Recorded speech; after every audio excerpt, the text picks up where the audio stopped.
Hey everyone, welcome back to the channel tonight. We slip beneath the creaking waves and drift alongside a god with sand between his toes, and absolutely no intention of answering prayer scrolls today. While Zeus is probably busy tossing lightning bolts at unsuspecting mortals, and Hades is arguing with Cerberus over chew toys, Poseidon, yes, that Poseidon is clocking out for a little me time. And no, it's not all tridents and tempests. Sometimes it's a fishing hat and a poorly tied tunic. The salty air stings your nostrils as you trudge barefoot along a quiet Grecian beach, disguised as a leathery old fisherman. The sun beats down like a lazy Olympian, and your toes squish through kelp as seagulls argue overhead. A tiny village curls against the shore behind you, whitewashed houses, ceramic rooftops, and the distant thunk-thunk of someone mending a net. No one recognizes you, which is perfect. You're off duty. If someone asks for rain, you're pretending not to speak ancient Greek. There's something delightful about blending in. You stop by a small taverna, ducking under grapevine shade, and order grilled sardines in a raspy old man voice. The innkeeper, oblivious, complains about Poseidon's recent tantrum that wrecked 2 boats in the harbor. You nod solemnly, chewing slowly, resisting the urge to say you should see what I wanted to do. You pass fishermen arguing over a broken oar, a child playing with a seashell, and a sleeping goat with half its beard dunked in olive oil. Mortals are weird but oddly fascinating. You listen to their fears, their jokes, their made-up stories about gods. One old woman swears she once saw Poseidon riding a dolphin made of sapphire. You chuckle quietly. It was actually a narwhal, and you were drunk. Sometimes you slip a coin into a child's pocket, or untangle a net with a flick of your wrist when no one's looking. You're not here to cause trouble, just to remember what the world feels like without prayers echoing in your ears. But even here, your identity leaks. A dog growls at you. A hermit crab follows your shadow, and a pigeon lands on your shoulder, cooing softly like it knows exactly who you are. You flick it off gently with a grunt. Historians still argue whether ancient people truly believed in their gods as real beings, or more as metaphors for natural forces. But as you stroll past weathered statues of your bearded likeness, some flattering, others alarmingly ugly, you realize something. Belief is less about truth and more about need. They need you to be terrifying, but sometimes you just want to walk barefoot and buy a honey cake. You end your stroll at a rocky overlook. Below, waves crash with the force of your name, and gulls dive like feathered torpedoes. The sea knows who you are, even if these villagers don't. It pulses under your skin, tugging like an impatient child. But today you ignore it. You sit on the rocks. You breathe. You let the sun warm your shoulders, and for one divine moment you feel almost mortal. And just as you begin to drift off, someone down below shouts, "Poseidon's mad again." A wave smashes over a fishing boat, perfectly timed. You raise an eyebrow. You didn't do that. Must be Tuesday. You dive beneath the waves with the ease of breath itself, shedding your mortal disguise like a robe. Gone are the sandals and sun-creased frown. Now your body glows faintly with that signature godlight, trailing sea foam from your fingertips. The Aegean opens before you, vast, blue-green, and whispering secrets only you can hear. Somewhere far beneath lies Thalassia, your lesser-known but beloved underwater getaway. It's race day. You descend to the coral-ringed arena carved into a glowing reef trench. Thousands of anemones pulse like an audience holding its breath. Bioluminescent eels form glowing track lines and the waters buzz with anticipation. Giant seahorses, massive, sleek-muscled beasts with curling fins and glimmering scales, float in holding rings, snorting salty bubbles and pawing the current like racehorses in the paddock. You drift to the VIP shell box where a jellyfish valet offers you sea grapes and pickled kraken eggs. You politely decline. Amphitrite is already there, wearing a crown woven of starfish and side-eyeing the bookie octopus who always seems to favor the long shot. Now you could rig the race. You're Poseidon. You literally invented the ocean. But where's the fun in that? With a flick of your trident, the coral rings flare. The race is on. The seahorses burst forward, kicking up trails of foam and silt. The riders, merfolk in gleaming scale armor, lean into the turns, yanking at kelp reins, shouting commands. One of them shouts a curse that translates roughly to Poseidon's beard, and you chuckle. You scan the crowd. A trio of dolphins are selling seaweed snacks. A band of hammerhead sharks, rowdy as always, are chanting for their home team, the Trident Tails. Meanwhile, a school of fish performs a synchronized fan dance. You make a mental note to ban squid horns next year. The noise is unreal. Mid-race, there's a scuffle. Seahorse number 7 bucks, wildly spooked by a rogue jellyfish. The rider recovers, clinging with sheer tail strength. The crowd gasps. Historians still argue whether ancient underwater tournaments ever existed or are the result of misinterpreted shell carvings. But you know the truth. Not only did they exist, they had league rivalries and fantasy teams. Seahorse number 5 surges ahead. That's your bet. You never bet, but today felt lucky. You tap your trident against the shell rail gently, maybe a little underwater tailwind nudge. Nothing illegal, probably. The final lap is chaos. Bubbles fly, one rider loses their trident, a sea slug referee blows a coral whistle so loudly it stuns a manta ray, and just like that, it's over. Seahorse number 5 wins by a single snout. Amphitrite gives you a sideways smirk. I saw that tailwind. You shrug, adjusting your crown of polished nautilus shells. Coincidence. As the crowd disperses, merfolk, high-finning seahorses, huffing, and sea cucumbers trying to sell merchandise, you descend quietly into the stables. Seahorse number 5 is glowing with victory, nibbling on salted kelp cubes. You run a hand along its neck, feeling the pulse of the sea there, ancient and proud.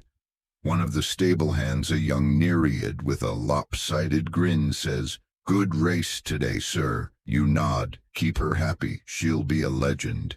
Because out here, under leagues of crushing silence and bioluminescent splendor, you get to play.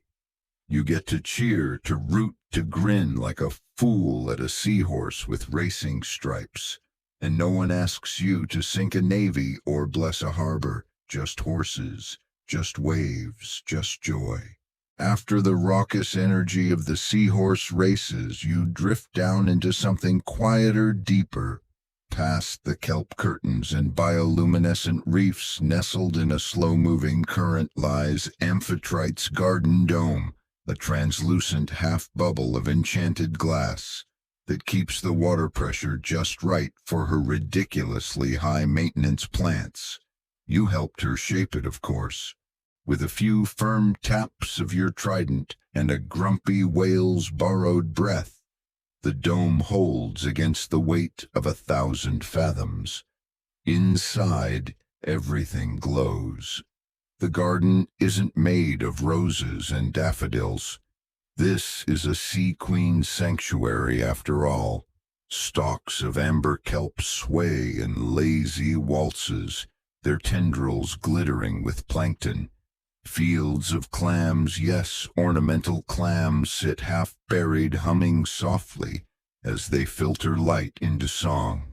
And in the far corner, a particularly moody sea anemone flutters its tentacles with a dramatic sigh when it senses your presence.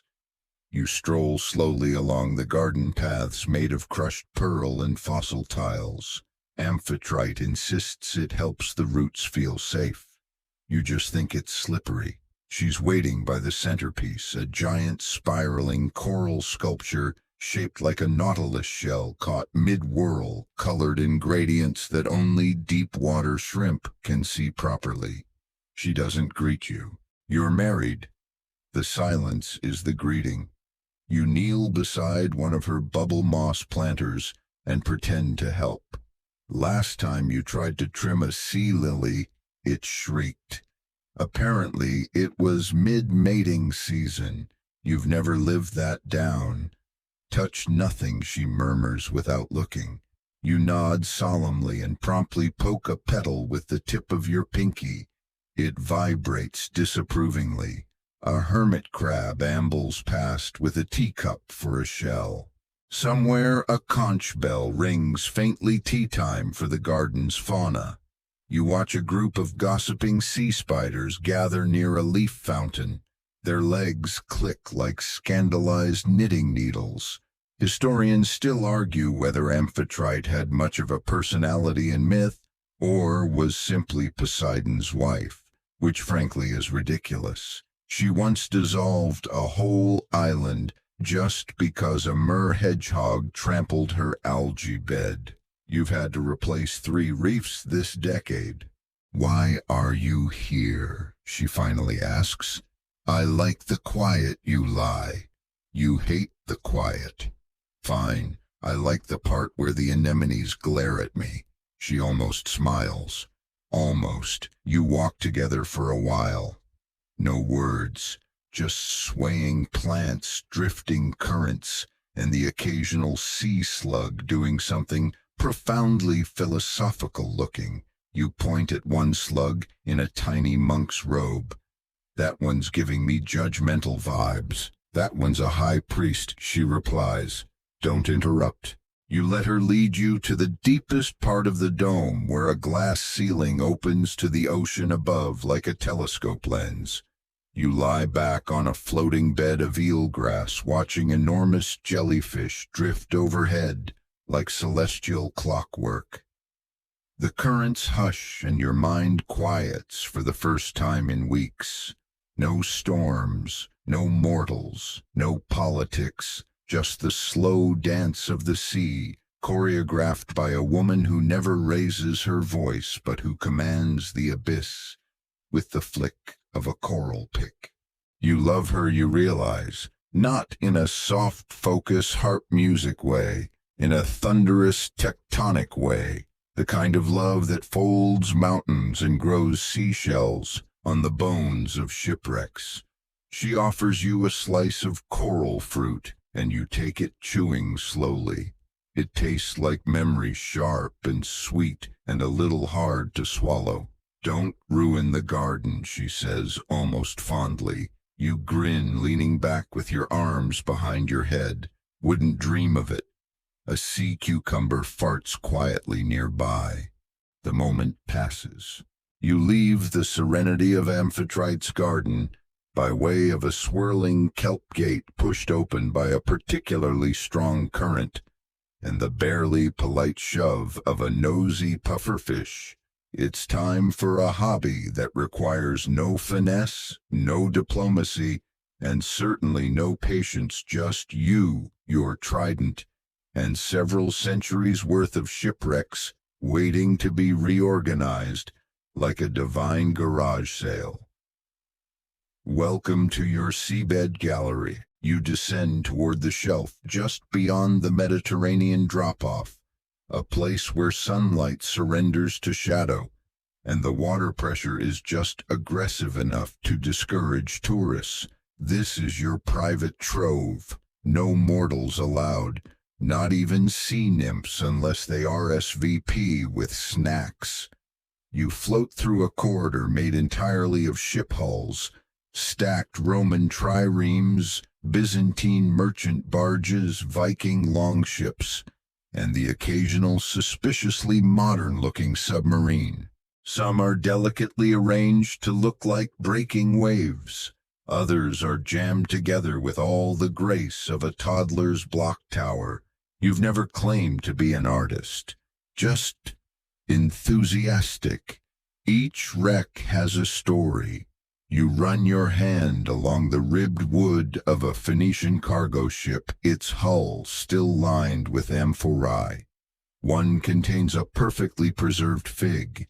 You once showed it to Dionysus. He tried to ferment it on the spot. Farther along, you hover over a 17th century Spanish galleon, all gold leaf and cannon mouths. You think about leaving it where it is dramatic, ghostly, a real centerpiece. But then your inner decorator kicks in and you yank it 30 feet to the left. Much better balance now, especially with the Roman mosaic floor made entirely from lost trade coins. You install things for fun, not value, not tribute, just curiosity. There's a whole section labeled Odd Choices featuring a tugboat, a floating porta-potty, and a marble statue of a duck that fell off a museum ship.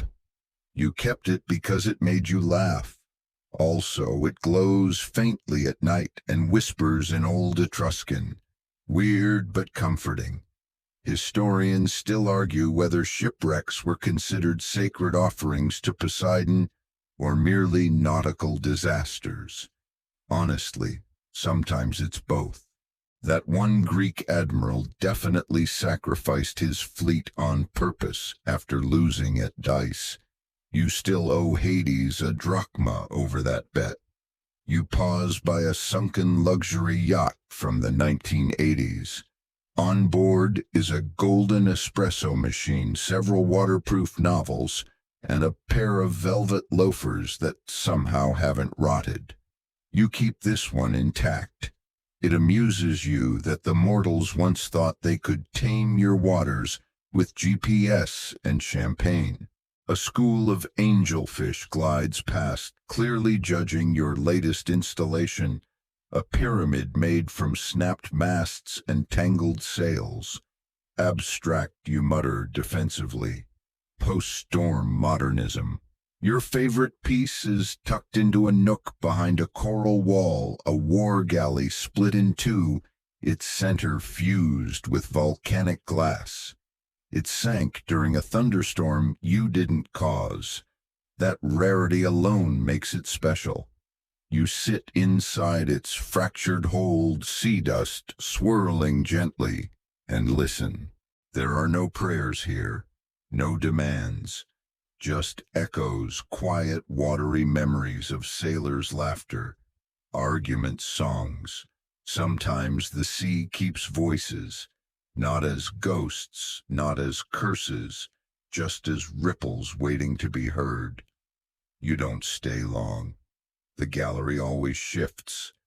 When you leave just slightly, like it's trying to impress you, that Byzantine ship might end up upside down again, or the whispering duck statue will move 6 feet to the right. You let it. The ocean's your kingdom, but sometimes it prefers to decorate itself. As you rise toward shallower waters, you glance back once more. The wrecks rest peacefully like sleeping giants, their secrets safe beneath layers of barnacle and time.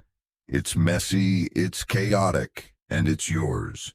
And the best part, you didn't have to attend a single Olympian council meeting to enjoy it. The surface calls not with prayers or pleas, but with cumulus clouds begging to be reshaped.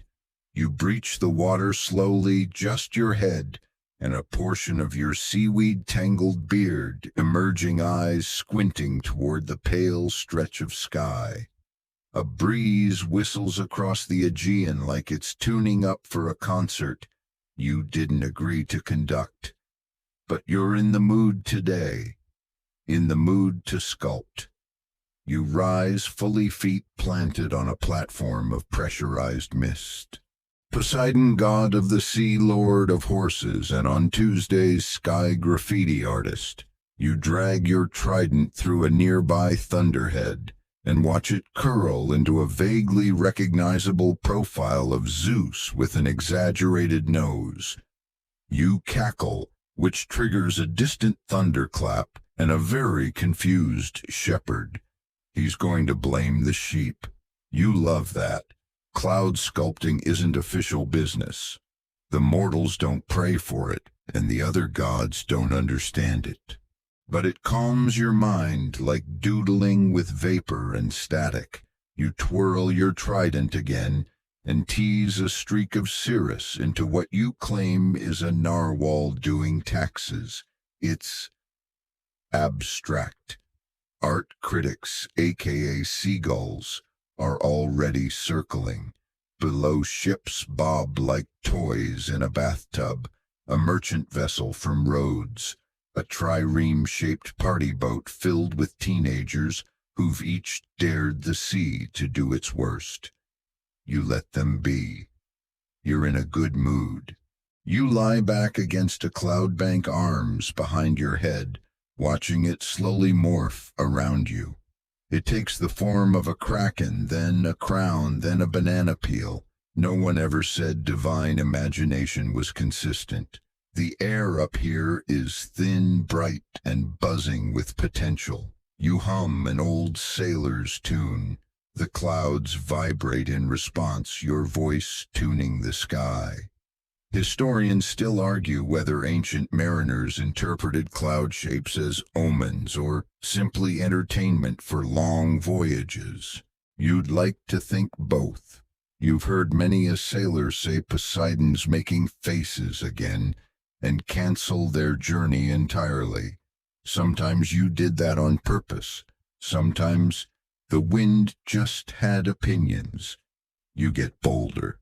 You gather cumulonimbus bulges and twist them into a charging hippocamp. Your favorite mythical hybrid, half horse, half fish, all drama. It gallops across the sky for a brief moment, shadow galloping across vineyards and startled temple goats. A few farmers drop to their knees. One throws a carrot.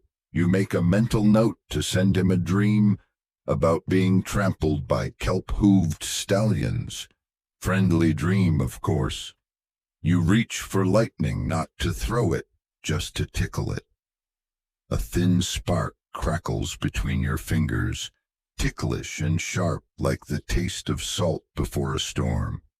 You spin it between thumb and forefinger and thread it like embroidery through a puffy line of stratus. This one will probably drift into Athens and cause a few philosophers to write overly long metaphors about heavenly thread. You approve. There's a moment, a rare one, where the sky stills. No birds, no boats, no mortals yelling about fish taxes. Just you floating above a kingdom of wind and vapor, reshaping the horizon like it's a personal sketch pad. It's here you remember why you love these days off. Because down below you're Poseidon the Punisher, the flood bringer, the one who sank that one guy's wedding barge. But up here, you're just a god with a big sky and too many ideas. And when the wind starts to shift, nudging your masterpiece into a weird, lumpy dragon-snail hybrid, you shrug and let it go. Art, after all, is ephemeral.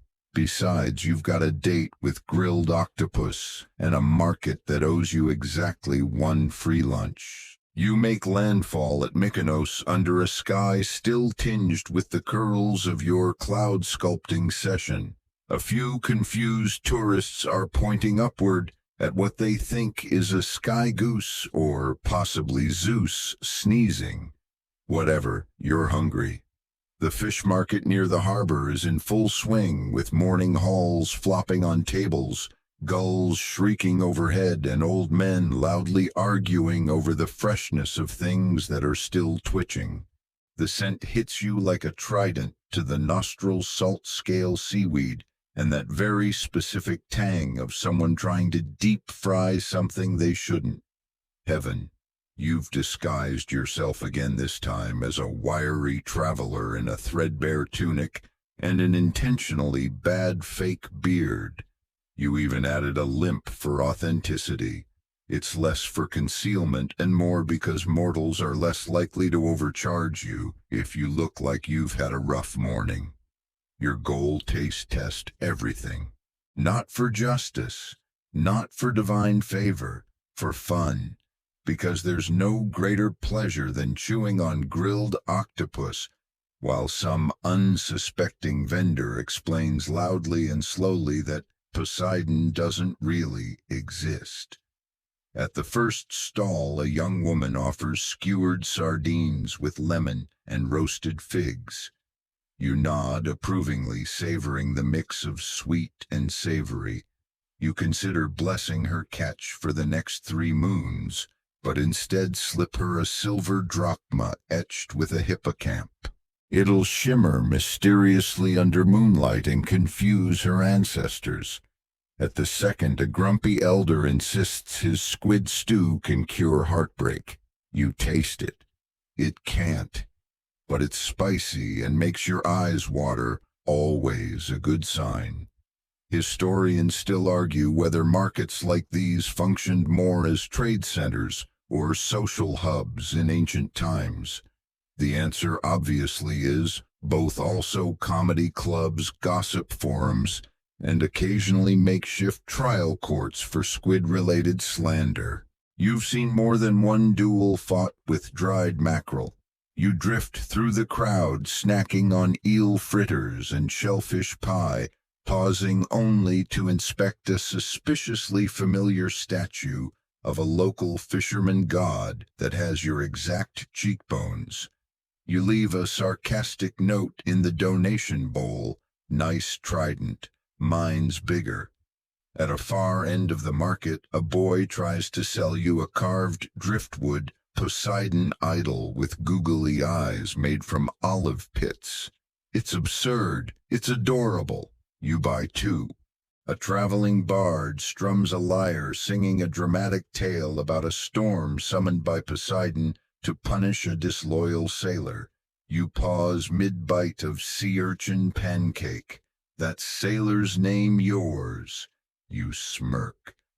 I let him live, you mutter through a mouthful. You sit on a low stone wall, watching the people move, bargaining, bickering, laughing.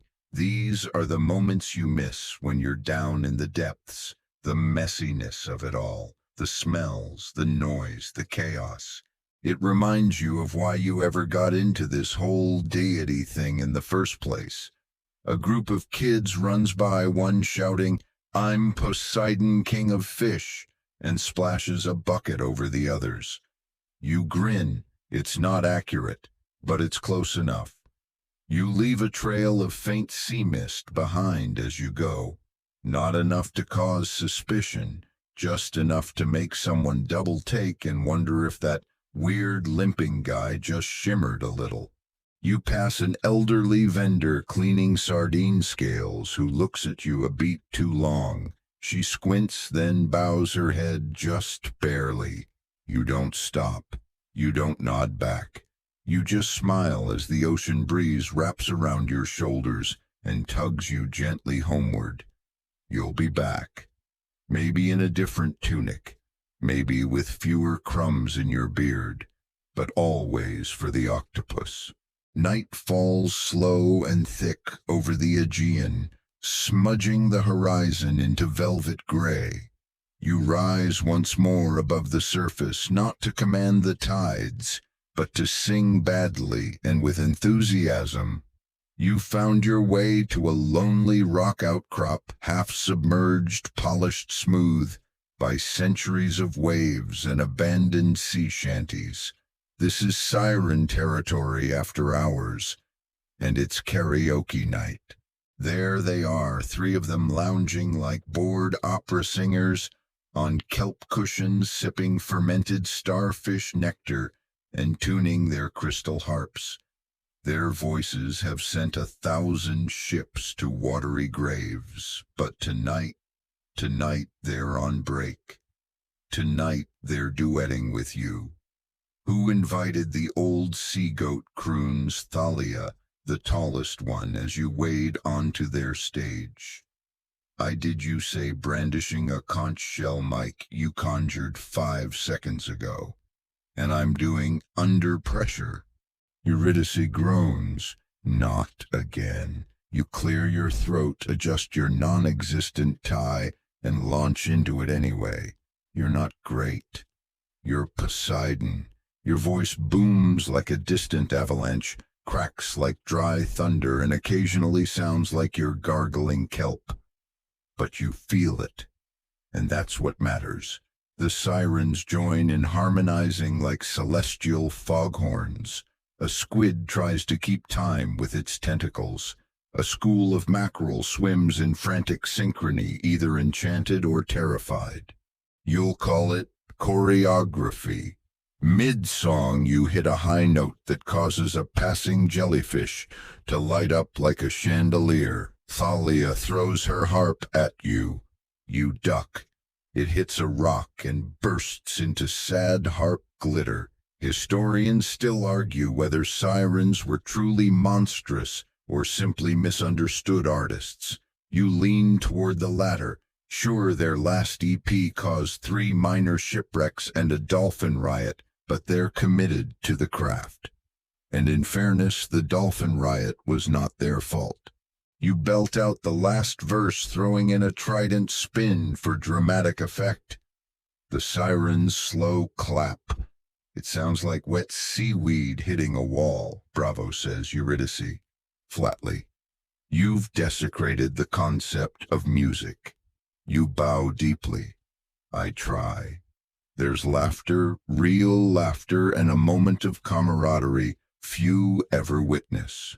Not gods, not mortals, just ancient beings trying to stave off eternity with noise and snacks. You flop onto a sponge bench, panting like someone who hasn't danced in 4 millennia. Next round's on me, you say, conjuring a platter of moonfish fritters and bubble wine from a nearby thermal vent. As the night drips on, the songs get stranger. One siren breaks into a 7-minute sea shanty about plankton migration. Another insists on doing a dramatic spoken-word rendition of a crab divorce trial she once witnessed. You eventually request a lullaby from before the Bronze Age. The melody is low and haunting, sung in a dialect no one speaks anymore, one that tastes like crushed pearls and rusted anchors. The sea grows still. Even the waves hush. You close your eyes. For a moment you forget storms. You forget temples. You forget that somewhere above a dozen desperate sailors are probably offering you burnt fish and begging for a favorable tide.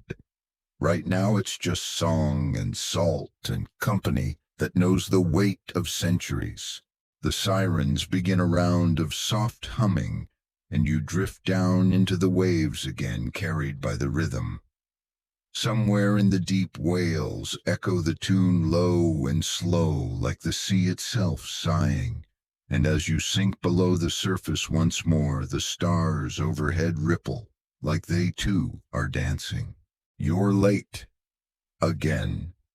The cloud-sown sky above Mount Olympus glowers faintly as you materialize not in your royal robes, but in a tunic that smells faintly of anchovies and karaoke sweat.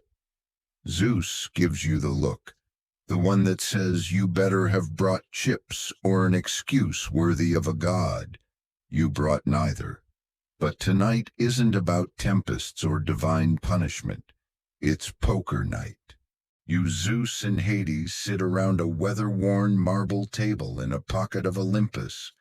where the air buzzes less with thunder and more with passive-aggressive banter.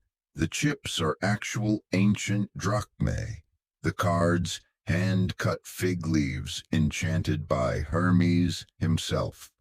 The stakes usually trivial, occasionally cosmically ridiculous. One time you bet control of coastal winds for a week and ended up with a rogue cyclone doing donuts off Crete. Zeus shuffles with theatrical crackles of electricity. Hades lights a cigar that burns with ghost fire and smells like tax audits. You slam your trident down with a grin and conjure a kelp snack bowl shaped like a nautilus. It moans softly. Everyone ignores it. The first hand is civil. You win. Hades scowls. Zeus mutters about divine interference. You smirk and say, maybe the sea just likes me more. Thunder rumbles. He narrows his eyes. Excellent. The game is on. You bluff. You boast. You throw in Poseidon-branded tokens that glow faintly when you lie. Hades keeps folding early. He says it's strategy. You suspect it's spite. Zeus plays recklessly, betting entire river systems and minor wind rights. You call, raise call again. Historians still argue whether the gods ever met like this, around tables joking, gambling, squabbling like siblings on a road trip through time. If only they could see it now, three immortals arguing over whether a dead man's flush is a real hand or just Hades being melodramatic. At one point, Zeus accuses you of reading his mind. You point out that thunderclouds literally leak your tells. He throws a lightning bolt at your kelp bowl. It explodes. The nautilus screams. You both laugh. Fold, Hades says without looking up. His eyes are on the underworld crystal ball hovering near his elbow. Some poor mortal just tried to bribe me with 6 goats and a Spotify playlist. Again, were the goats any good, you ask? 3 had anxiety. 1 had a podcast. You nod solemnly. Tough call. Midway through the 3rd round, you accidentally wager a minor sea goddess. Zeus snorts. Didn't you lose her last century to Athena in a bet over philosophical fish? Borrowed, you say smoothly. She's on loan. By the 4th hand, Hades is winning. Somehow. Probably cheated. You don't question it, not since that one time he bluffed with a hand of all ones and declared it the bones of fate. The pot is full now, an orb of storm energy, a promise from a mortal king, 2 ghost coupons and a golden token labeled 1 free favor, no questions asked, which no one dares use. You toss in a pearl that whispers forgotten lullabies. Zeus counters with a lock of Hera's hair, which is very illegal. Hades drops an underworld toll pass like it's nothing. The table goes silent. Final cards. Final bets. You glance down a decent hand.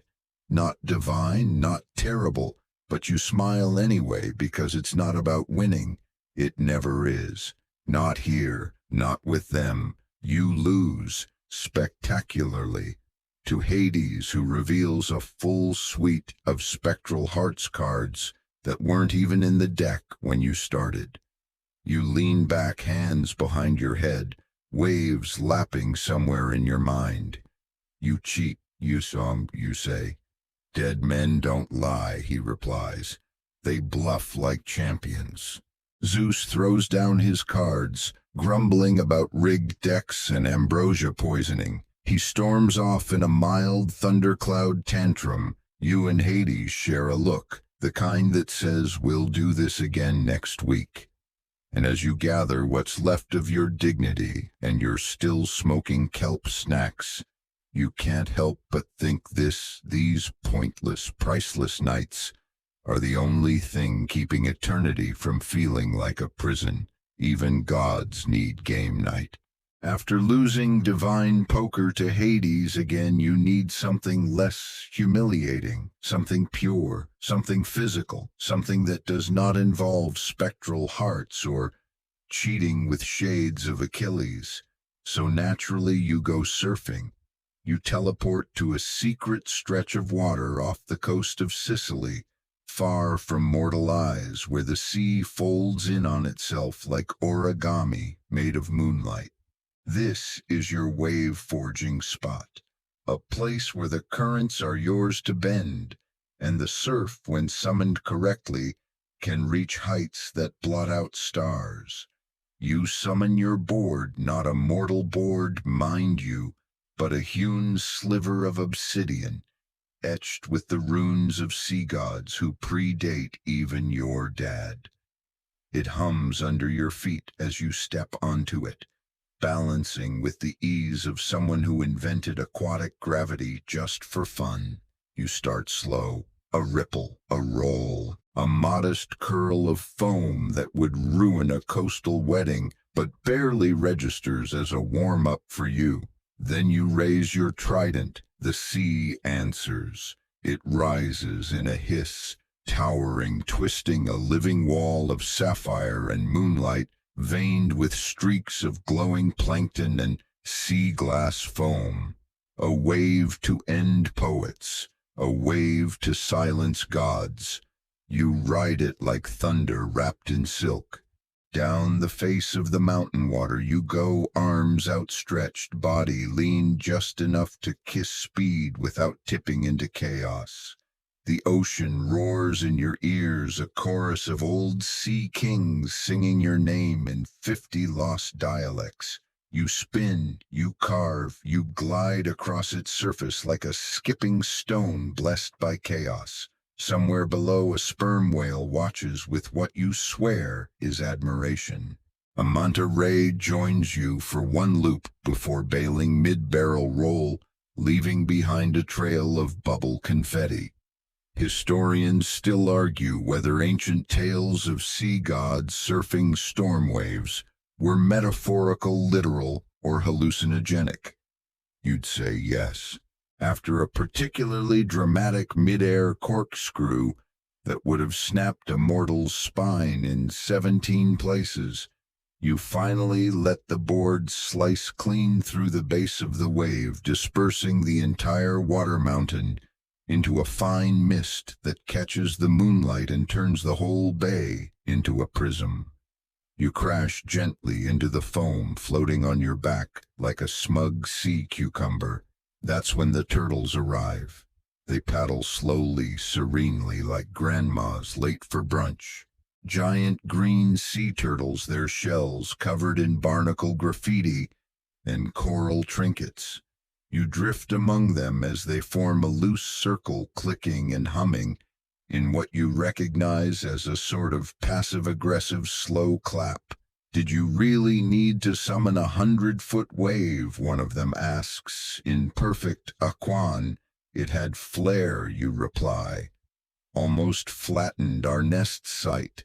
I turned it at the last second. You're welcome." The turtles confer. You hear phrases like show-off and wave-hog. One of them flips you the fin equivalent of a side-eye. You sigh. You float there, letting the current tug at your ankles, while the turtles talk drama and fish stocks. A juvenile climbs onto your stomach like it's a reef. You allow it. It's shaped like a wet hamburger bun, and you secretly adore it. You close your eyes. This, more than the races, more than the poker, more than the market fish, is what soothes you. The weightlessness, the deep, slow breathing of the tide, the stars above blinking through mist, and the turtles humming old sea songs passed down in carapace to carapace whispers. They begin to sing. It's off-key, beautiful, a lullaby for no one and everyone. The wave you rode is already forgotten by the sea, but you remember. You always will. You descend once more this time, not for glory or snacks or spontaneous musical numbers, but for diplomacy, and not the flashy toga-waving kind. No, this is coral diplomacy, the slowest, pettiest, most passive-aggressive form of politics in the entire ocean. The reef is tense. You arrive at the blooming crescent, a massive living reef complex shaped like a spiral galaxy glowing faintly with blues and oranges as sea silk anemones drift in uneasy synchrony. This place has been home to dozens of coral clans for millennia, and right now they're 2 sea snaps away from full-blown passive-aggressive war. You're met at the edge by a group of parrotfish bouncers who inspect you with intense judgment before letting you pass. You don't blame them. Last week, a jellyfish diplomat tried to sneak in disguised as a sea sponge and started a slap fight over territorial polyp rights. Inside the meeting chamber is already in disarray. On one side, the fire coral block flashing their vibrant reds like warning flags and humming with barely concealed rage. On the other, the soft coral confederation wiggling their arms like offended opera fans. In the middle, one extremely tired crab with a scroll and a headache. You're Poseidon, Lord of the Seas. You've brokered peace between sea monsters and underwater cults, calmed whirlpools with a sigh, and even once made a sentient iceberg cry. But coral diplomacy, this is the real boss level. You take your place at the headstone, a throne carved from fossilized kelp and mollusk bones, and raise your trident just enough to hush the room. Let's be civil, you say. Tell them that mutters a soft coral delegate. They've been extending their polyps over the boundary trench again. We were pruning Snaps, a fire coral matriarch. You know how fast we grow. They poisoned our barnacle neighbors with their anger chemicals. Someone yells. You sigh and pinch the bridge of your nose. It's like arbitrating a family feud between decorative rocks. That can sting you. Historians still argue whether ancient sea gods actually mediated undersea disputes, or whether coral formations simply grew in conflict-driven patterns due to environmental stressors. What they don't know is it's both. Reefs have politics. Reefs hold grudges.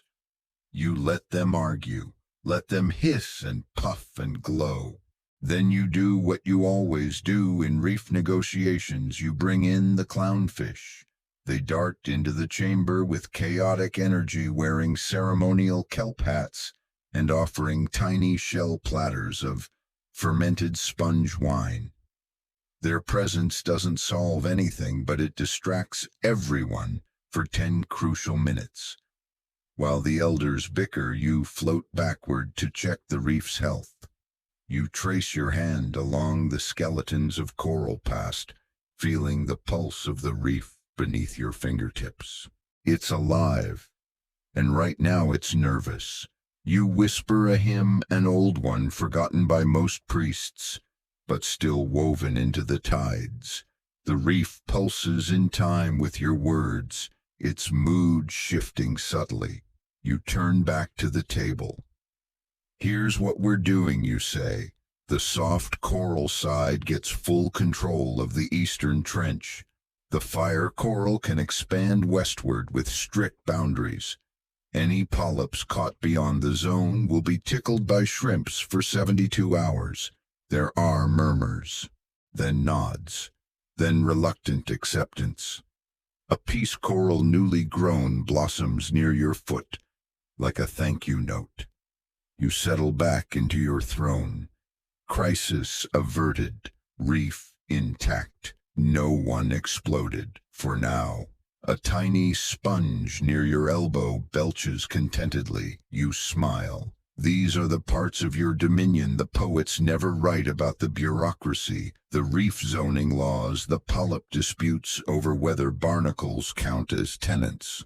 But you love it. In the deep, petty drama of the choral court, you see the sea's heart, not grand and thunderous, but communal, ancient, messy, alive. As you swim away, you glance back once. The reef glows a little brighter, and no one's stinging anyone. The dolphins are waiting. You don't see them at first, just a shimmer of movement beneath the Black Sea's oil-dark surface, a flicker of silver and mischief. Then they rise in formation, 5 slick heads bobbing with synchronized precision, looking for all the world like spies mid-debrief. And that's exactly what they are. Your dolphin network is the oldest intelligence service in the world. Forget Athena's owls. Forget Hermes' airmail snakes. Dolphins get everywhere. They listen. They watch. They remember. Also, they tell jokes. Terrible ones. You surface in your usual form, no disguise this time. Just sea-wet hair, a half-smirk, and your trident, tucked casually under one arm like a clipboard for gods.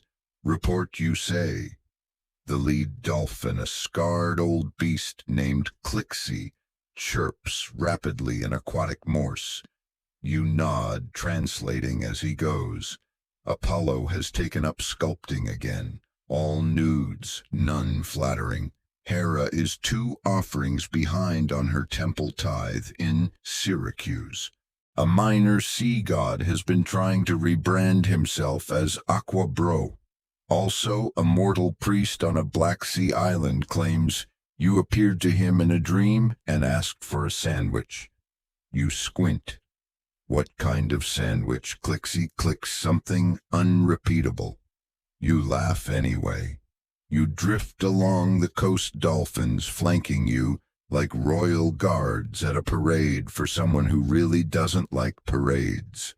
They leap through the air one by one in perfect arc. A fishing boat nearby cheers. No idea they just witnessed divine surveillance in action. Historians still argue whether dolphins were sacred to Poseidon because of symbolic reverence or observable intelligence. Truth is, you just find them useful, also hilarious. One of them once pantsed a demigod mid-ritual. That temple still has a curse on it.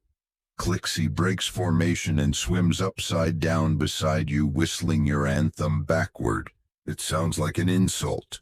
You flick water at him. He splashes back. These are your eyes in the world above.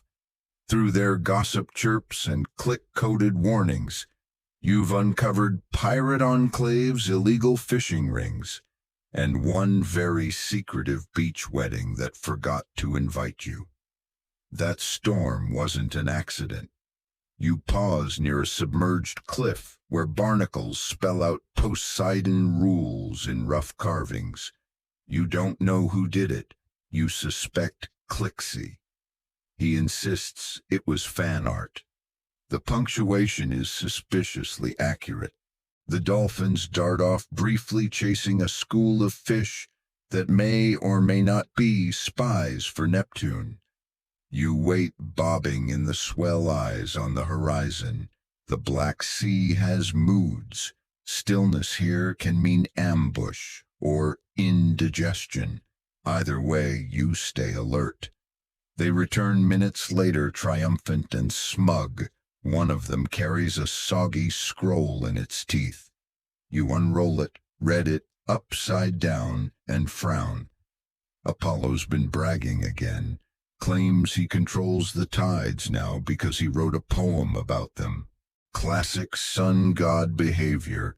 Change of plans, you mutter. Clixie clicks approvingly.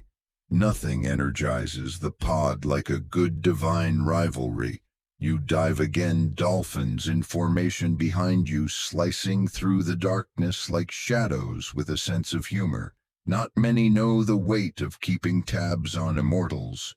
With egos the size of continents, fewer still know what it takes to quietly hold the oceans together while the rest of Olympus bickers over grapes and incense quotas. You do. And you've got dolphins. It's opera night. Again, you hover outside a spiraled coral amphitheater shaped like a giant sea snail that is also inconveniently alive and very particular about acoustics. Inside, your son Triton is already warming up with what can only be described as a catastrophic scale run on his enchanted conch horn. You sigh, deeply, the kind of sigh that shifts currents and causes 3 nearby squids to evacuate their ink bladders out of sheer empathy. You love your son, you do. But Triton's latest project, the Symphony of Salt and Triumph, an 8-hour personal epic in 12 tides, is ambitious. The audience tonight is respectable if captive. A few sea nymphs, some reluctantly respectful stingrays, a kraken in the back row already dozing. Even Amphitrite has shown up knitting slowly with a look on her face that screams, "He gets this from your side." You settle into your usual seat, a throne made of polished driftwood and disappointment. Triton steps onto the stage wearing ceremonial scale armor, 2 sizes too dramatic, and holding his conch like it's a relic of cosmic importance. He beams at you. You wave back with all the enthusiasm of a barnacle tax auditor. The lights dim bioluminescent jellyfish arranged overhead start glowing soft purple and the opera begins. The first act isn't bad. It's bold. Triton bellows his own origin story in Old Atlantean, accompanied by a chorus of clownfish who forget half the words but commit fully to the choreography. There are bubbles. There are water spouts. At one point, someone drops a moon pearl, and it rolls ominously through the orchestra pit. You applaud politely. The second act features a lengthy underwater battle sequence told entirely through conch solos. It lasts 43 minutes. At minute 38, the Kraken wakes up and immediately leaves. You stay, because you're the dad, and because Triton once cried for 3 days after Amphitrite called his ballad about eels unfocused. Historians still argue whether Triton was a minor sea deity or simply a mythological mascot attached to your legend. You know the truth. He's your kid, a conch virtuoso with delusions of grandeur and a heart so big it practically generates its own tides. By the third act, your mind starts to drift. You think about the dolphins, the coral disputes, the fact that Apollo is probably sculpting something unspeakable right now. You wonder if the sea turtles remembered to reset the thermal vents near Iceland. You briefly debate whether adding a 4th prong to your trident would be stylish or too much. Then Triton hits a note so high a nearby cave collapses. You snap back to attention. The final act arrives at last, an emotional duet between Triton and a solo jellyfish soprano who communicates entirely through light pulses. It's actually beautiful, strange, ethereal. The whole amphitheater holds its breath, yes, even the oxygen-exempt ones. Triton finishes the piece with a flourish that involves synchronized sea snakes spelling out hope in cursive. Silence, then applause. Polite, confused, but applause. Triton turns to you beaming with the joy only an immortal can feel after finally finishing something that took 2 epics to compose. His eyes say, "Well, you rise." You walk to center stage. You take the conch horn from his hands, and you say, "Son, next time keep it under 4 hours." He laughs. You laugh. The kraken groans from outside. You clap him on the back, proud despite yourself. He may not be subtle, or brief, or in tune, but he's yours. And out here in the deep, where light doesn't reach, and myth gets murky, sometimes family is the only anchor that matters. You're back on land, not for a disguise this time, not for fish, not even for one of those terribly persuasive honey cakes. You're here for revenge, sort of. You slouch into a modest academic symposium in Athens. The banner above the temple courtyard reads in shaky Ionic script, "Myth or metaphor reinterpreting Poseidon in post-Hellenistic contexts." You already hate it. You've disguised yourself as an aging scholar with a limp and a suspiciously seaworthy beard. You carry a scroll case that smells faintly of brine and pride. The keynote speaker is pacing the marble dais flanked by potted olive trees and an audience of wide-eyed graduate students. He's in full swing. And so we must understand Poseidon not as a literal deity he intones, but as a narrative expression of humanity's fear of chaos, of the untamed, the unpredictable.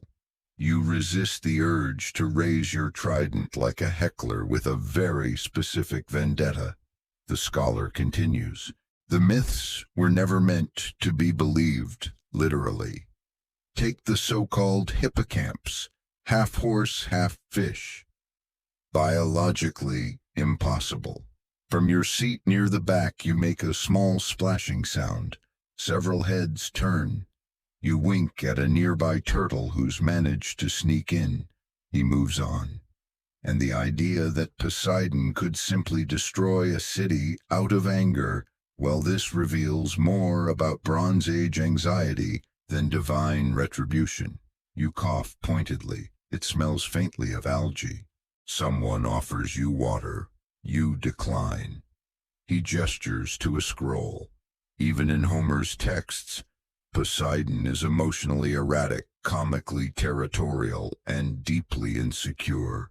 You stand. There's a pause. All heads turn. Counterpoint, you say, your voice gently rippling across the courtyard, like a tide sneaking in to wreck a sandcastle. Have you considered that he's just tired? There's awkward laughter. The scholar blinks. I beg your pardon, elder. You hobble forward. The limp is for effect. The air around you thickens, subtly dampens. Someone in the front row begins to sweat salt. Perhaps Poseidon punished cities because they littered the sea. Perhaps hippocamps do exist but don't like your company. And perhaps you say, pausing dramatically, he isn't a metaphor but a very real god who dislikes being called emotionally erratic by someone who thinks ancient tides were seasonal metaphors. The turtle claps. No one else dares. Historians still argue whether sea gods influenced weather patterns, politics, or merely the imaginations of frightened fishermen. You lean into the second theory. Frightened fishermen have excellent instincts. Also, they don't tend to schedule hour-long lectures with no snacks. You step back, leaving behind a trail of moisture on the marble that quickly grows into barnacle clusters, spelling real enough. The moderator, panicking, tries to transition. Well, that's certainly an interpretive perspective. Thank you, sir. You're already gone, slipping between rows of confused scholars, vanishing at the edge of the courtyard like morning mist over brine. Later you'll read about this in a footnote. Anonymous dissenter, possibly a local performance artist, or retired oracle, intervened with some theatrical objections. You'll smile. You never mind the scholars, really. Let them write, let them debate the metaphor of you, as long as they keep your name alive. But you do mind being called insecure. That's not insecurity. That's centuries of ungrateful mortals blaming you for storms while overfishing your squid. You're complicated, thank you very much. As you disappear into a side alley, your trident flickers into view for just a second. One student sees it and faints. Good. Let them write that down. You're in a tavern, not one of those quaint island cafes with too much sunshine and not enough beer, but a proper half-collapsing sea-splashed hole in the rock. It smells of spilled wine, burnt olives, and fish so pickled it's practically immortal. You're here to make a deal with a sutter. He's slumped in the corner, eyes bleary, beard tangled with grape skins, and one horn wrapped in a sock for reasons that will never be explained. The locals call him Dromus the Dribbler. He insists it's because of his skills in prophecy. You suspect it's something else. You slide into the booth across from him, conjuring a drink, without making a show of it. Salted nectar aged in barnacle casks. He belches at the smell, which is a good sign. Satyrs don't trust clean aromas. Poseidon he slurs, squinting like you're a mirage made of debt. You here for the goat. I'm here, you say evenly, for the riddle you owe me. He snorts. Thought you wanted the storm cloud. I have plenty of those. I want the prophecy. He thinks. Slowly. You can see the gears in his satyr brain turning, oiled only by regret and fermented plum wine. Finally, he reaches into his tunic and pulls out a scroll wrapped in fish twine and what might be bacon. This is it, you ask? He shakes his head. That's a napkin. This, he pulls a second scroll from his sandal. This is the real one. You take it, open it, read it, and blink. It says, the one who holds the trident last shall fear the olives most. You stare. Is this about me? Maybe, or maybe it's about a goat who thinks he's you. You promised clarity. He raises his wineskin. I promised prophecy. You gods are always confusing the two. Historians still argue whether satyrs were capable of true foresight or just exceptionally creative hangovers. Judging by Dromus, the answer might be both. He's now licking a plate and muttering about frogs in tuxedos. Still, there's something about the phrasing that sticks. The one who holds the trident last. That's specific. The kind of riddle that stews at the back of your mind, fermenting slowly until it explodes in your dreams, wearing a fig hat. You toss a small cloud at Dromus's feet as payment. It smells like lightning and regret. He sniffs it, shrugs, and stuffs it in his bag. You linger in the tavern a moment longer. The walls hum with old songs, ancient curses, and the quiet murmur of mortals not realizing they're drinking next to a sea god. You like this place. It's messy, honest, has excellent fried eel. As you rise, Dromus shouts after you, watch out for the ones with no shadows. You pause. That's not part of the riddle. Which ones, you ask? But he's already asleep, snoring into his wine and softly weeping about a mermaid who stole his sandals. You step out into the street. It's raining. Not your doing. Probably.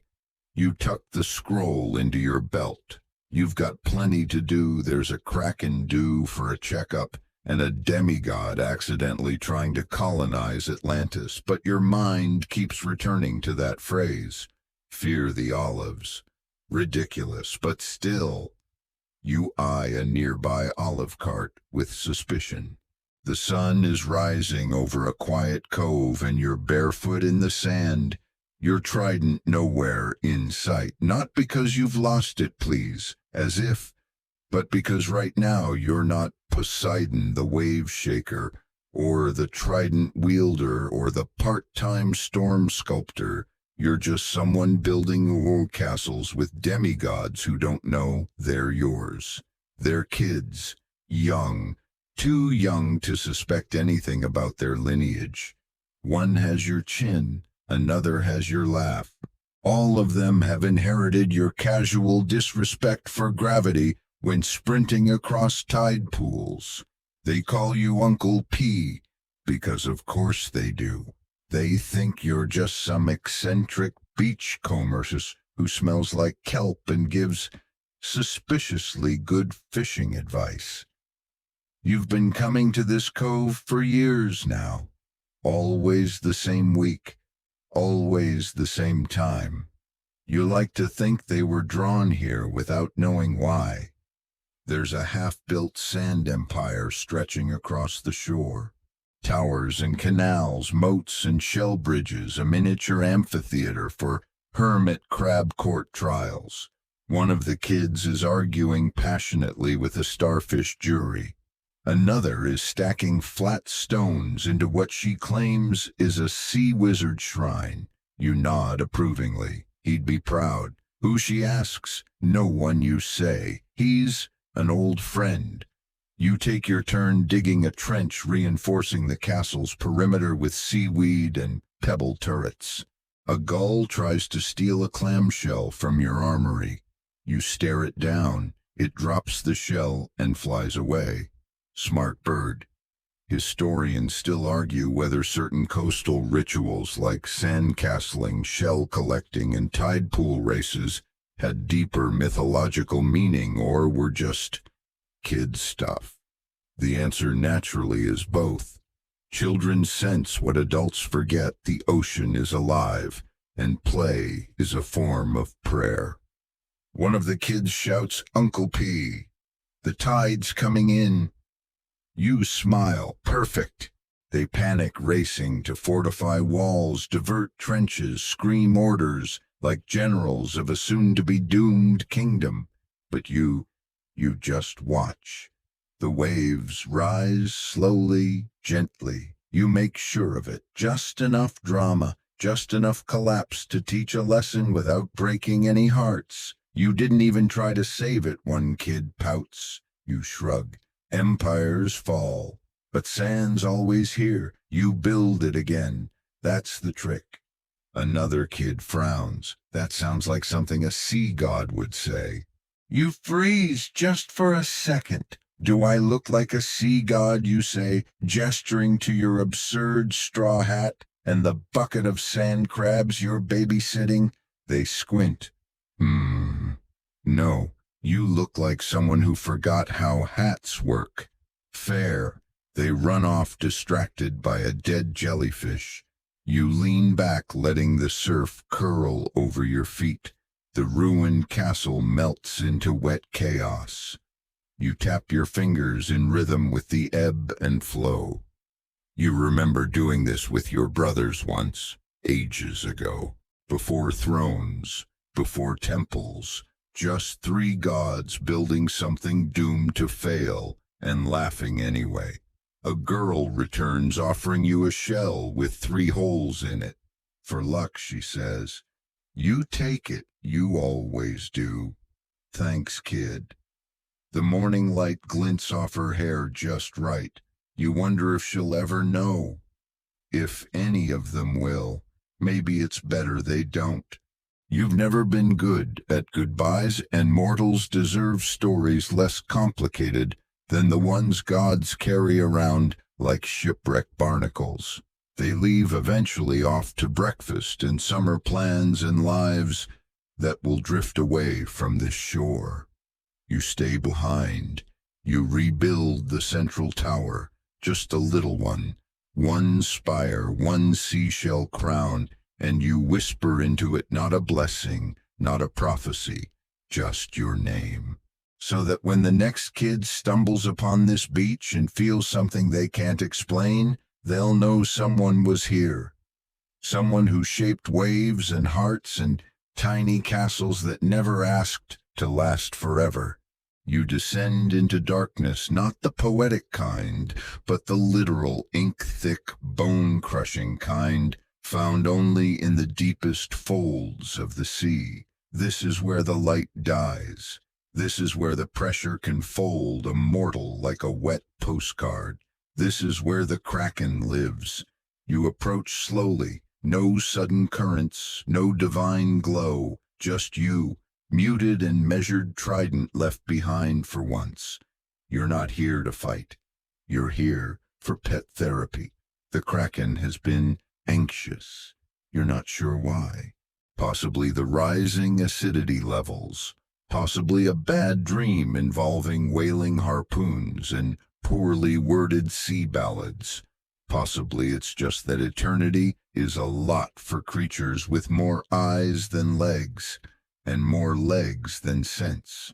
You find him coiled around a thermal vent, bubbling like a sulking dragon. His massive tentacles looping like underwater highways, eye the size of a temple bell expression somewhere between depressed and murderous. You float in close, carefully, gently. "Hey, big guy," you say, voice low, "you okay?" One eye swivels toward you. A rumble echoes through the trench. You translate it loosely as, "Ugh." You nod. "Same." You glide closer, lay a hand against his nearest tentacle. He doesn't flinch. That's a good sign. Last time he tried to suplex a humpback whale. You still get complaints from Poseidonologists about inconsistent migration patterns. You hum a low, calming melody, one your mother used to sing before the cosmos got loud. The Kraken lets out a sound like an underwater accordion sigh. One tentacle curls around your ankle gently, almost like a child clutching a blanket. You stay there a while, petting the beast that once pulled down navies, whispering soothing nonsense and flicking away intrusive pilot fish. Historians still argue whether the Kraken was ever real, or just a fever dream of Norse sailors who ate bad pickled herring. But you know him, not a myth, not a monster, just overwhelmed. The trench you're in is older than maps. It doesn't care about Olympus. It barely tolerates Atlantis. But the Kraken belongs here, part guardian, part question mark, part sad octopus with trust issues. He begins to move slowly, uncurling from his gloom. A tentacle brushes past your shoulder in what might be gratitude or just extremely sluggish dancing. Either way, progress. You produce a treat from your sea pocket, a glowing jellyfish wrapped in seaweed ribbons. He snatches it, chews it with visible delight, then hurls the empty wrapper into a lava vent. No littering. Good boy. You float nearby, letting the geothermal heat stroke your arms and face. You talk about nothing, kelp trends, coral elections. That one time Dionysus tried to host a yacht party inside a whale. The Kraken groans at that last one, which you take as agreement. Sometimes therapy isn't about fixing, it's about being. About showing up in the deepest part of someone else's ocean and saying, "Yeah, I see you. You're a mess. Me too." After a while, the Kraken begins to hum along with your tune, tentatively, off-key, but it counts. You pat his head, or rather the general head region. Better, you ask. He rumbles something affirmative. Maybe. It could also be indigestion. Doesn't matter. You leave slowly, letting the shadows fold in behind you. As you rise toward the blue-lit shallows, you glance back one last time. He waves, sort of. And for a moment the sea feels softer. You show up late to book club. Again. Not because you were busy, but because you weren't. You were napping in a shipwreck hammock when Hermes poked his head in through a sea window and yelled, "You said you'd read the book this time, you didn't." Obviously. Now you sit awkwardly in a circle of divine beings and ancient elementals inside a half-sunken library made of marble driftwood and the bones of forgotten myths. There's a snack table, ambrosia bites, kelp chips. Zeus brought something that's just lightning in a jar. No one touches it. There's a scroll shelf that rearranges itself when you're not looking, and there's judgment. So much judgment. Athena begins. Of course she does. This month, she says crisply, we read Moby Dick. She glances around. Thoughts. You consider bluffing. You almost consider reading a summary via dolphin before arriving. But no, you're Poseidon. You don't bluff when it comes to books. You cross your arms. It's got too much boat. Not enough fish. Artemis snorts. Apollo, lounging dramatically on a jellyfish beanbag, raises an eyebrow. You are the god of the sea. Yes, you reply, and if I wanted to read 300 pages of dramatic whale envy, I'd revisit my hate mail from Captain Ahab. Athena sighs. It's a meditation on obsession. It's a diary of bad sailing decisions. Hades chimes in from his corner. I found it comforting. Everyone stares. I like the whale, he adds. It wins. Hermes passes around a plate of storm fruit slices and hands you a marked-up copy of the book, with annotations in 6 languages, 3 of them extinct. You flip it open, pretending to skim. Chapter 42. You say bluffing again. The whiteness of the whale. Pretentious. Zeus nods sagely. Reminds me of my youth. Everything reminds you of your youth, mutters Demeter. Historians still argue whether gods had social gatherings like this. Shared spaces, shared snacks, shared opinions on mortal literature. If only they knew how often you argue about punctuation. Hermes once rewrote the Odyssey entirely in rhyme. You still haven't forgiven him. You pass the kelp chips to Dionysus, who's too drunk on fermented nectar to notice. He mumbles something about wanting to adapt Moby Dick into an underwater ballet. You politely decline to ask follow-up questions. Athena continues, let's move on. Next month's read. You interrupt. I nominate 20,000 Leagues Under the Sea. She gives you the look. Because it's accurate, you grin. Biased, she counters. You shrug. I lived it. A vote is held. Somehow Ares suggests the art of war again. Hermes votes for a cookbook written by sentient sea cucumbers. Apollo wants poetry. Hades wants anything with fewer whales. You just want fewer meetings. The scroll shelf sighs loudly and rearranges itself into a stack, spelling out, choose better. Eventually 20,000 Leagues wins by a narrow margin. You grin in triumph. Athena rolls her eyes so hard it echoes. Book club adjourns. As you float away from the library trailing crumbs and mild irritation, you realize something odd. You liked it, the arguing, the terrible literary takes, the fact that no one at the table thinks of you as just the sea guy. You're Poseidon, yes, but here you're just another voice in the chorus.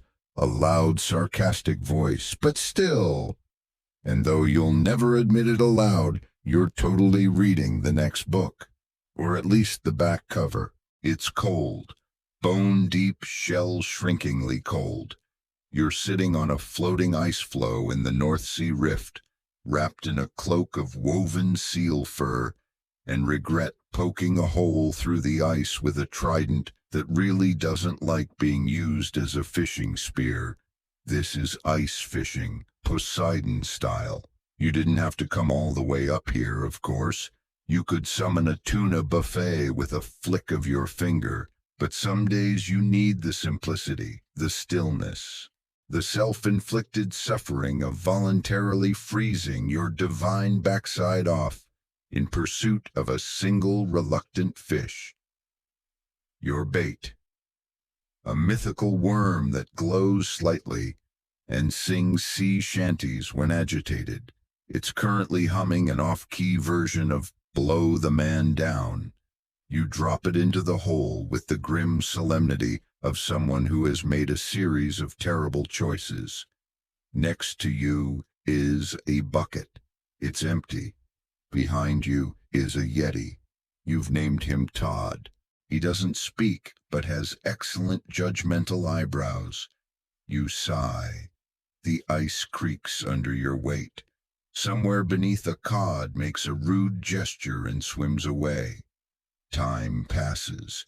You eat a kelp bar. You regret it. Historians still argue whether gods interacted with the polar regions or whether tales of sea deities in Arctic lore were the result of mortal sailors hallucinating from frostbite and fermented fish oil. The answer is obvious. You were here. Several icebergs are shaped like your nose. One is a near-perfect bust from the time you sneezed mid-blizzard and accidentally sculpted a glacier. You feel a tug on the line, finally. You brace. You pull. It's a boot.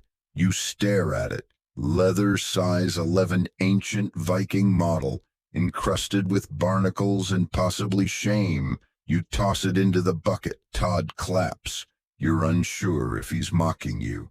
The second tug is stronger. This time you reel in something real. A fish the size of a canoe, glowing faintly with geothermal weirdness and covered in inscriptions from an extinct civilization. It burps at you unimpressed. Welcome to the bucket, you mutter. Todd nods. You sit in silence again, the wind gnawing at your ears, the cold creeping into your bones.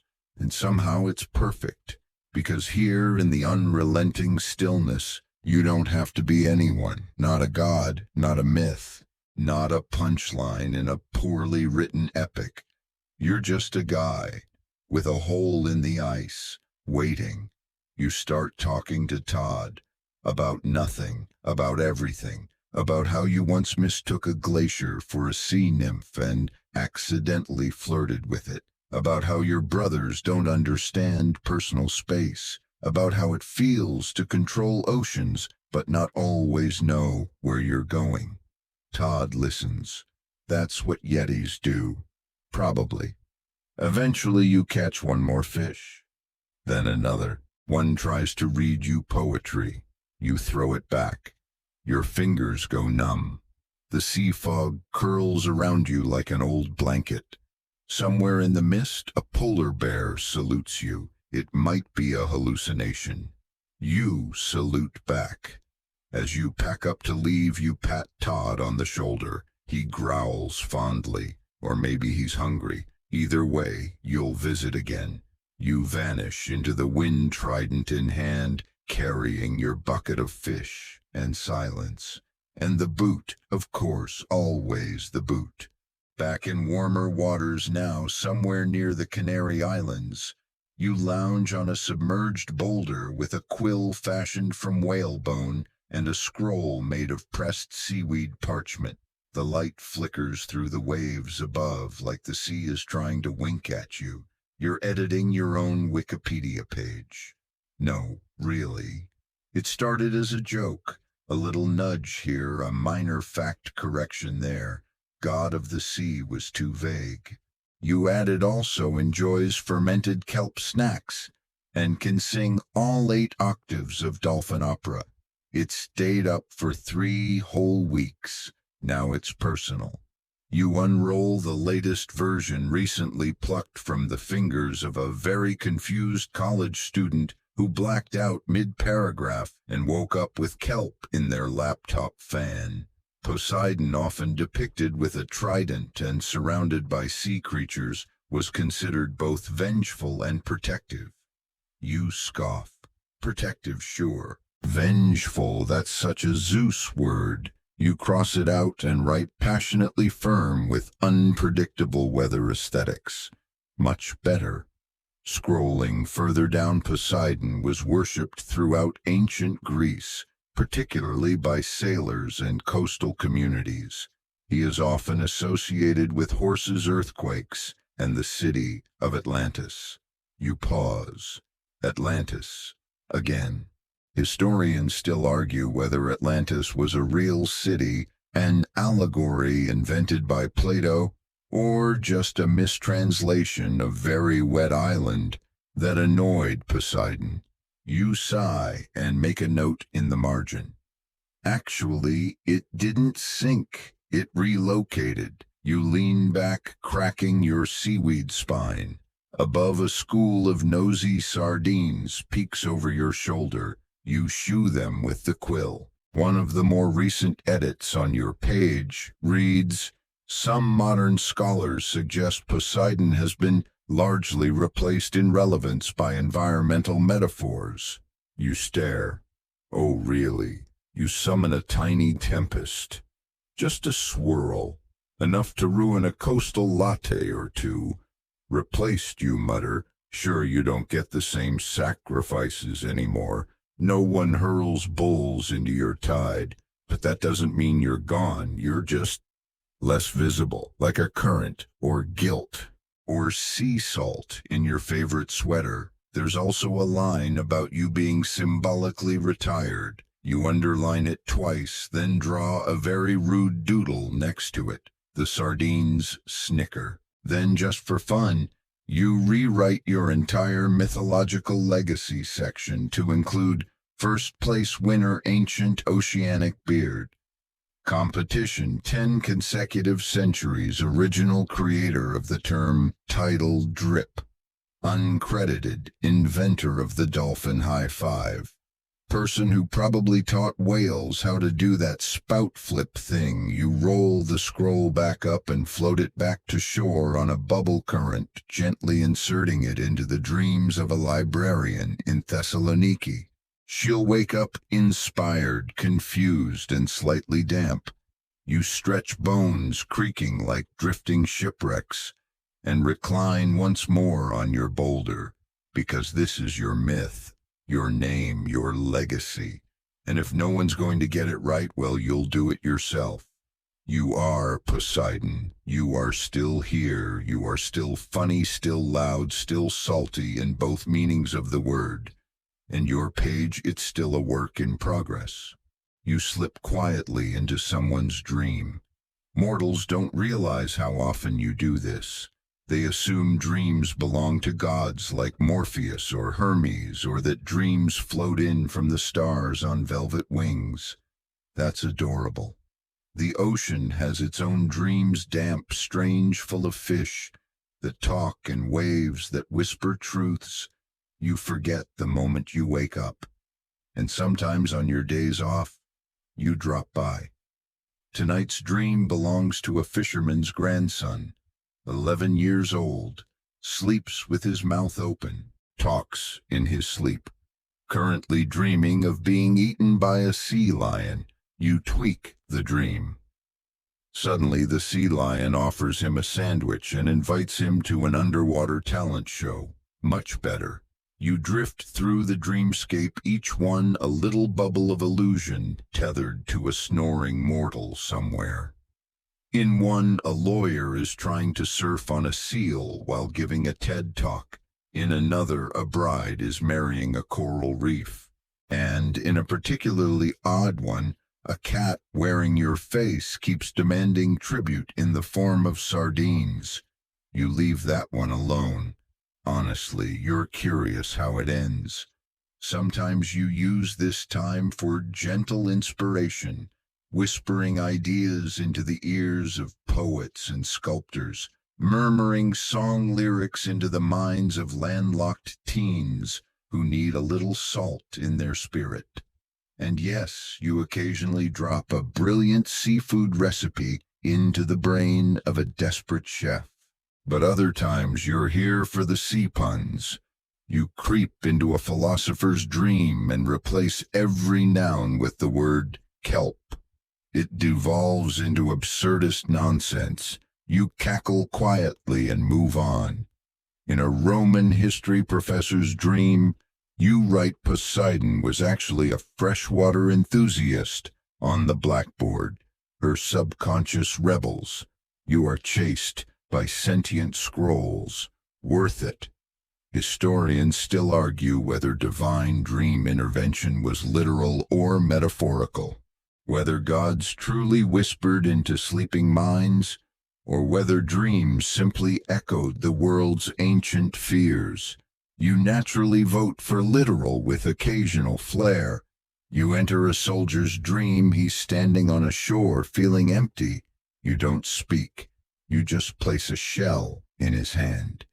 Inside the shell is a memory he doesn't recognize yet. He'll carry it when he wakes. Maybe he'll write about it, maybe he'll forget. Doesn't matter, it'll shape something. You pass through the dream of an old sailor. He's floating in a boat that sails across the stars. He sees you, smiles, and says, "You again." You nod. You've been here before. He's dreamed of you since he was 12. He asks, still ruling the waves, still answering dreams you say. You help him adjust his sails. Not all dreams need fixing. Some just need you. A shimmer at the edge, a voice that says yes. The sea is vast, but you're not alone in it.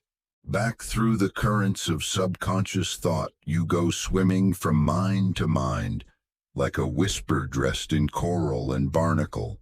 In one dream, a toddler is trying to hug a whale. In another, an elderly man is weeping over a lost message in a bottle. You help the bottle wash back up. He smiles. You exit the last dream as the stars begin to fade, surfacing somewhere off the Ionian coast. The tide is low. The world is waking. The dreams slip back into their owners like gentle fog, leaving behind feelings they won't understand. Courage, longing, salt, joy. You float quiet, content. Because this is the part no one thanks you for. The part they'll never name in temples or carve into marble. But it matters, and you'll keep doing it. Night after night. Word after watery word. There's a sound like two seashells whispering secrets into each other, and just like that, you're on the line. Shell phone call. No, not metaphorically. Literally. A spiral shell the size of a grapefruit buzzes gently in your palm, pulsing with aquatic energy and mild gossip. You hold it to your ear. It smells like sea foam and scandal. Poseidon, says a voice dripping with salt and judgment. Did you hear? It's Nerissa. Again. She's a sea nymph stationed somewhere in the South Pacific, and she has updates. So many updates. About nymph cliques, about who's courting whom, about your fan club, which she insists now has matching robes. You sigh. What's the emergency this time? A coral prince has a crush on your statue. Which one? The one near Fiji, the one with your arm flexed a little too hard. I don't sculpt the statues. Sure you don't. You rub your temple as the call crackles with the sound of passing whale song. More voices chime in, other nymphs chattering from reefs, trenches, lagoons. He dreams about you, says one. He wrote you a limerick, says another. Oh gods, you mutter, they're relentless. We had to shut down the Poseidon fan club Pacific chapter, says Nerissa. Again, there was a fight over your hair texture. One of them said it was kelpier than Neptune's. Of course they did. Shell phones. They're a mixed blessing. Invented in the early Bronze Age, mostly by accident, when a particularly nosy scallop overheard a prophecy and wouldn't stop repeating it.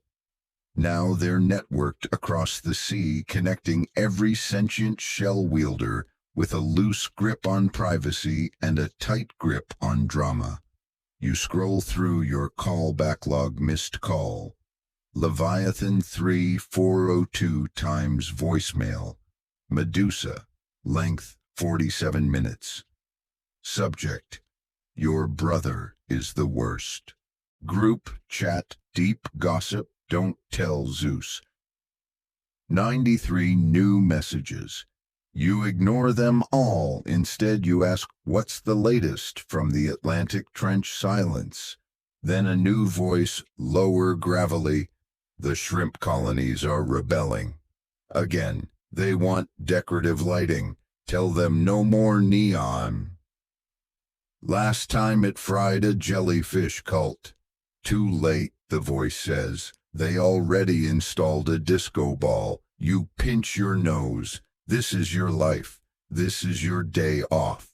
Historians still argue whether the concept of shell phones originated from magical sea tales, or just literal shells used as primitive communication devices.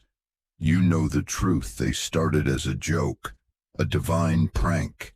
Now they're your aquatic inbox from hell. You float to a quieter current shell pressed to your ear, trying to get ahead of the chaos. One nymph is crying because a barnacle prince ghosted her. Another is launching a Poseidon-themed fashion line and wants your permission to use your likeness. You hang up. You hang up so fast the shell steams. You toss it into a kelp basket woven by sirens on a slow news day. The other shells there groan faintly, whispering half-heard messages like, "Did you see his new seaweed cape? And that dolphin did not get the council's blessing. You need a break." But before you go, you tap the shell again and whisper, "Tell Narissa the fan club can stay if they stop printing stickers." The shell glows in approval and zips off into the current. You lie back, floating on the surface of the sea, letting the breeze press cool hands to your temples, because as much as you roll your eyes at it, you're the reason they whisper.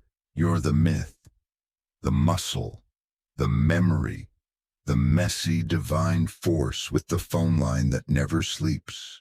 And deep down, even on the worst gossip days, part of you loves that you're still in the conversation.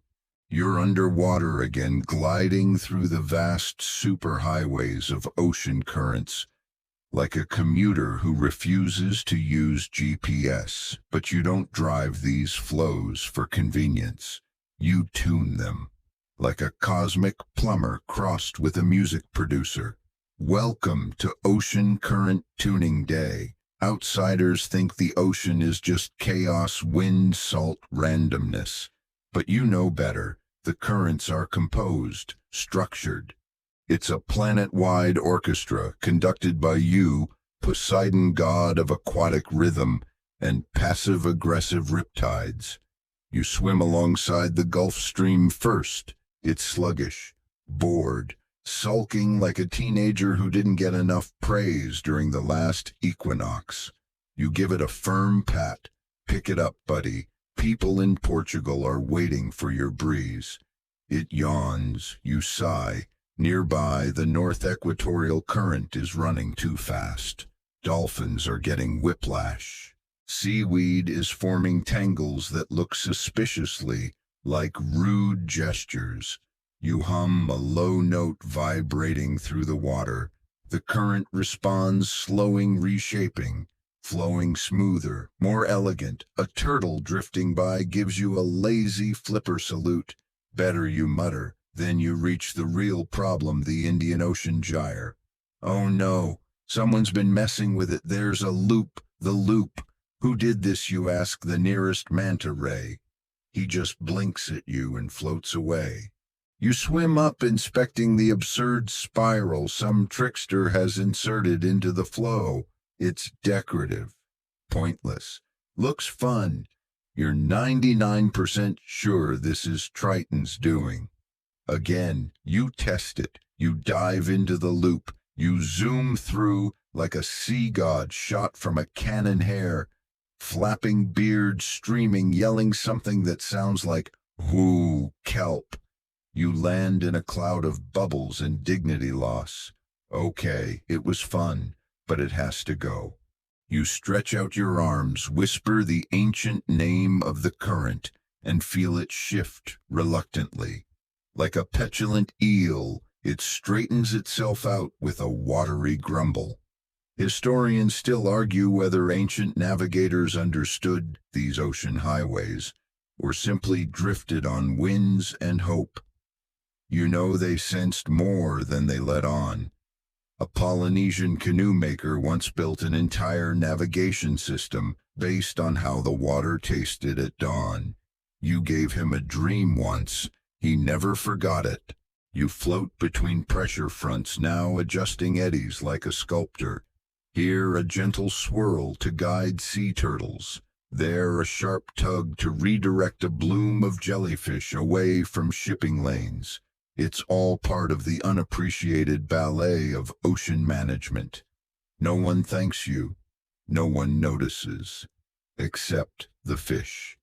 A school of sardines swims by in the exact shape of a thumbs up. You laugh. Then something odd. You feel a ripple, not one of your own. An unfamiliar rhythm threaded into the East Australian current, like an offbeat drum line. It pulses, playful, maybe invasive.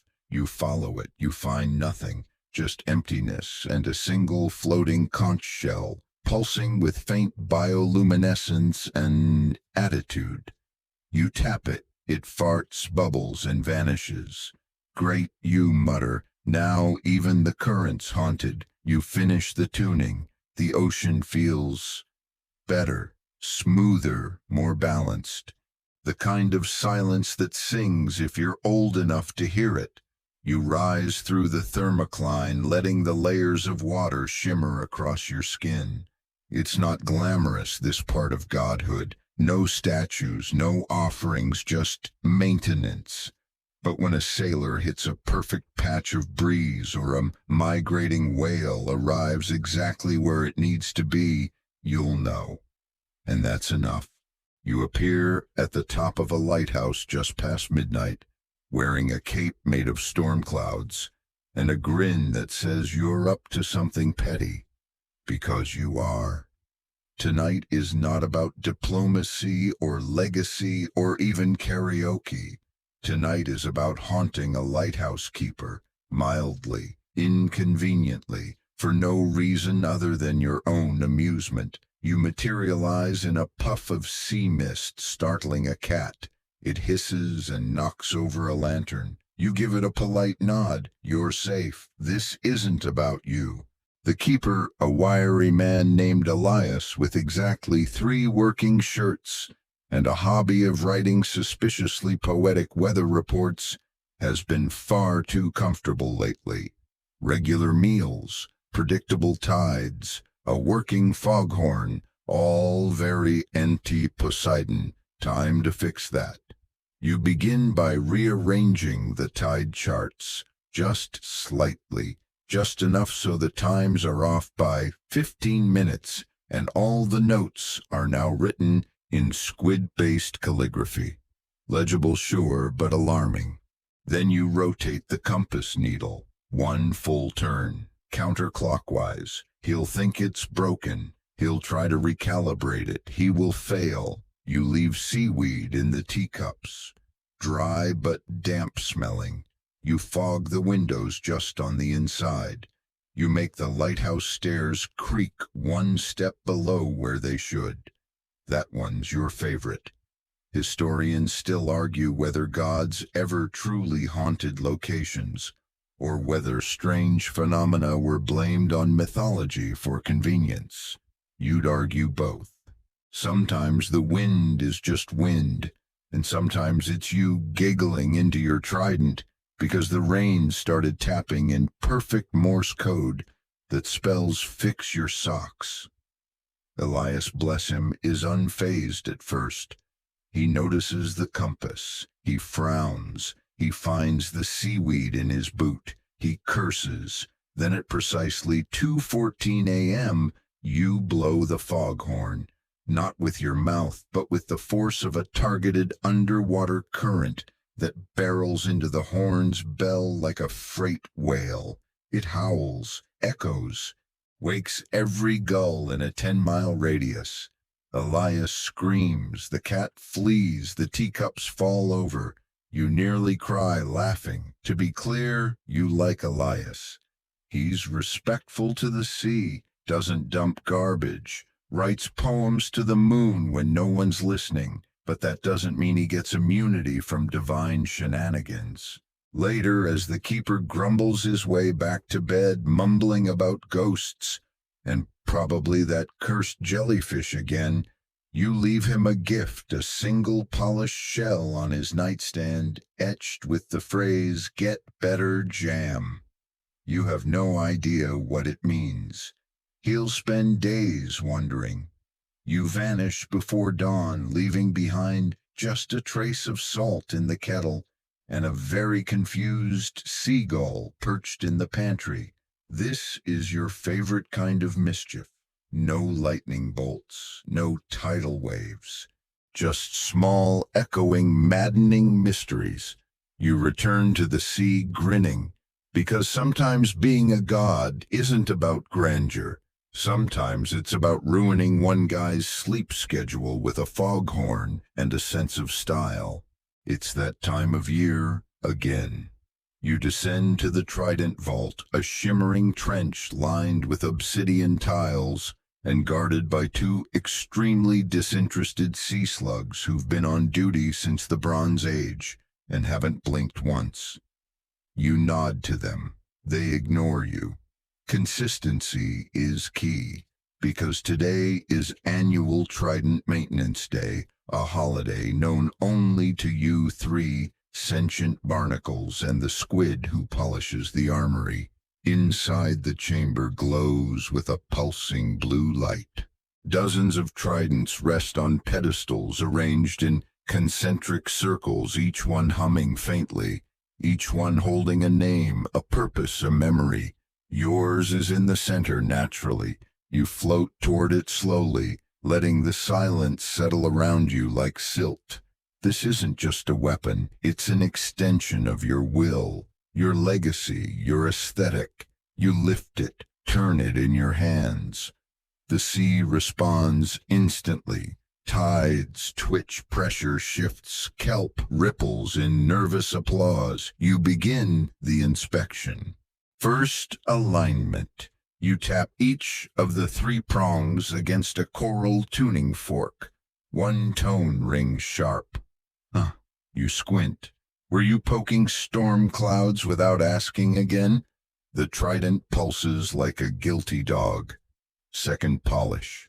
You summon a whirlpool of cleaning shrimp who attack the weapon with professional ferocity. One wears a tiny monocle. Another takes notes. Third vibe check. Yes, it's a thing. You hold it close. Whisper an ancient name. Wait for the pulse of recognition, that subtle flick of divine resonance that says, yes, I am still your trident. And no, I didn't bond with that sea witch you lent me to last solstice. It passes. Barely. You sigh. We really need to talk about boundaries.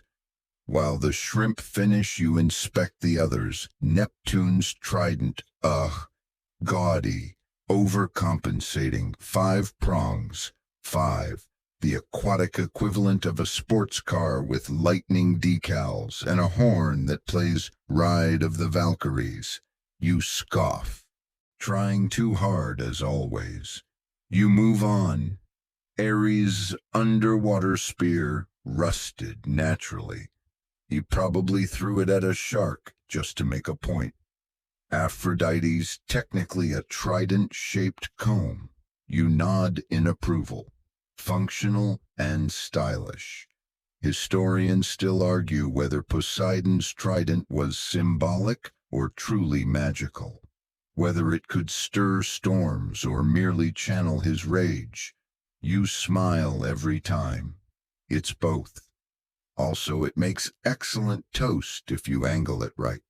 You finish the tune-up with a series of fluid gestures invoking the blessing of deep-pressure ecosystems and long-forgotten salt gods. The chamber hums, harmonizing with your heartbeat, and then just because you can, you give it a twirl. A single flick of your wrist sends the trident spinning in a perfect spiral, carving ribbons of bioluminescence into the surrounding water. It lands point down in its pedestal with a satisfying chime. Behind you, the cleaning shrimp clap. One faints. You bow. You exit the chamber slowly, the doors sealing behind you with the sound of distant thunder. The sea calms. Another year, another weapon, another silent agreement between you and the deep.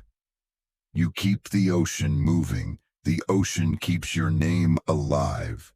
No one sees this part. No one thanks you for the upkeep.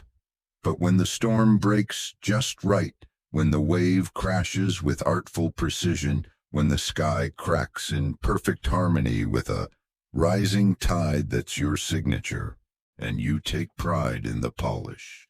You've gone as deep as the sea allows. No currents, no fish, no sound, just darkness pressed so tightly around you, it almost hums. You are floating in the Mariana Abyss, a trench so silent it swallows even divine breath. And this is your favorite place to disappear. You're not hiding, not exactly. But when you've spent eternity being worshipped, feared, mythologized, memed, and occasionally misquoted in modern romance novels, you need somewhere to sit with nothing. So you sit. Here your body glows faintly, just enough to outline your shape in pale blue lines, like a sketch remembered from a half-forgotten dream. Your trident rests beside you, idle, silent. It knows this isn't a time for summoning storms or splitting islands. This is a time for stillness. Above the world churns. Mortals sail, pray, curse, forget. But they don't see this place. They don't know that even gods need to breathe. That even the ocean itself has a quiet room. You look up. A ribbon of light, impossibly distant, threads through the black. Stars blur behind it, warping through miles of water. You stare at them and wonder, not for the first time, if anything out there dreams like you do. You pick up a pebble from the trench floor, smooth, cold. It's been down here longer than memory. You toss it into the void and listen for the splash that never comes. And then you speak, just once, just a whisper, still here. No one answers, but something shifts. A ripple, a faint warmth, a flicker of bioluminescence so shy it retreats the moment it's born. That's enough.